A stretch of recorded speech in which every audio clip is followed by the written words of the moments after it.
We're in Polson, Montana, on the south shore of Flathead Lake, having lunch at a Mexican restaurant. Laminated into the table are local ads, and one catches our eye.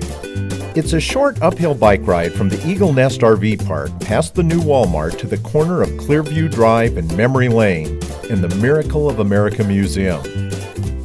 Everything about it shouts tourist trap, but that wariness quickly gives way to bemusement and then to amazement.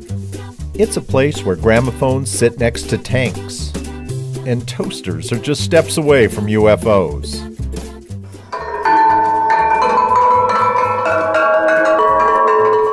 It's a chaotic collision of the Clampetts meeting the Smithsonian, and it all wraps around the idea of its founder and president, Gil Mangels, who for 68 of his 71 years has collected things. Lots of things.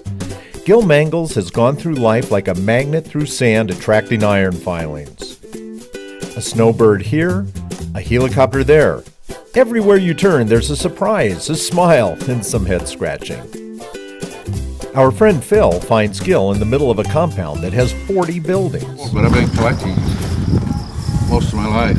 From the age of 3.5 when I found my first little rock on the beach, and I showed it to my mother, and she said, "That's an Indian arrowhead he needs." I went through Checkpoint Charlie in West Berlin into East Berlin, and I didn't like it behind the Iron Curtain. No? I thought, America, people are speaking ill of America, but I said, we got way better at life than these guys do. This son of Montana points to a picture hanging high up in a barn of his grandparents homesteading at the turn of the century.